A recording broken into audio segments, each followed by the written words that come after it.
Hi, doctor. My name is Zhen Qingqing, and the metric number is GS70904. I will cover 4 to 6. The first one, I will show you how to use Python to make exponential random numbers. We use this to model waiting time. The first, we import some basic libraries. The random for generating numbers, the math for calculation, and this one and the NumPy for virtualization and arrays. We set lambda to 0.05. In exponential distribution, the mean waiting time is 1 divided by lambda, so here is 20. We also decide to generate 10,000 samples. And this line, this line is the key. It uses the inverse transform method. We take uniform random numbers between 0 and 1. And apply a formula to transform them into exponential values. This models how long we wait between random events. Now we calculate the average and the variance of the generated samples. This helps us check whether our simulation is statistically correct.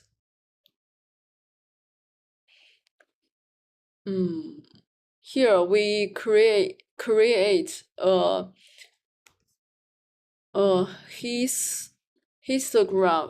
histogram of the simulated waiting times. It shows the distribution of how long people might wait. Now we add the red curve, which shows the expected shape of an exponential distribution. If the red line fits well with the blue bars, our simulation is accurate.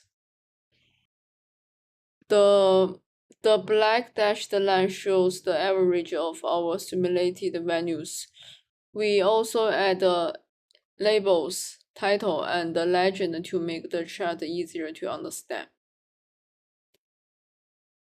And this part draw the cumulative distribution. The green line is from our simulation, and the red dashed line is the theoretical one.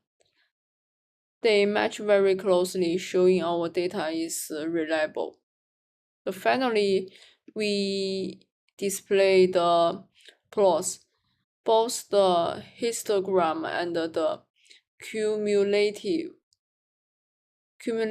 graph confirm that our simulation works well.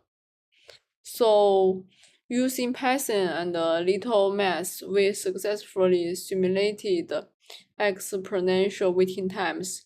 The result match theory, both visually and statistically.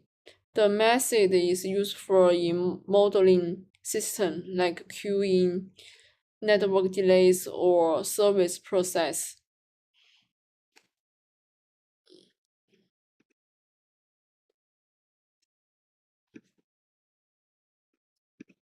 So in this figure, we compare our simulated data in blue with the theoretical curve in red. The histogram shows how often each waiting time appears. The red curve is what we expect from theory. The black dashed line marks the average waiting time, which is very close to 20. This means our simulation working well. This figure shows the CDF. The green line is the CDF from our simulated data, and the red dashed line is the true mathematical CDF. As you can see, they almost perfectly match, which confirms that our method works. It shows how likely it is that the event has happened before a certain time. Next. Okay, this is the heart of the code. The function generates n random numbers using the LCG formula. You start with a seed. Then you update it using this formula, multiply it by A, add C, and take the result modulo M. This helps keep the number in a fixed range. Finally, divide the result by M to turn it into a value between 0 and 1. All of these parameters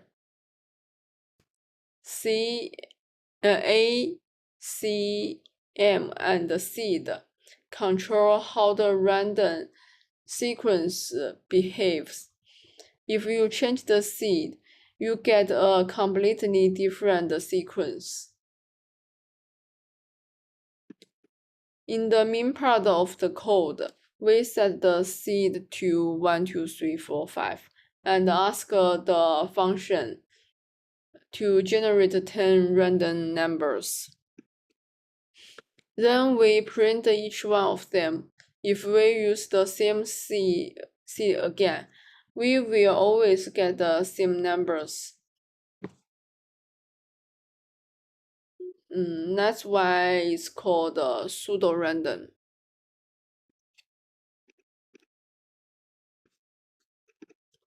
Here, when we run the program, it prints 10 random looking numbers between 0 and 1. These values are generated using a classic method called LCG. This simple code shows how computer can create random-like numbers using only basic math. It's a great way to understand the code idea behind the randomness in programming. While LCG are not used in secure system anymore, they are fast and useful in learning, testing, and simulations.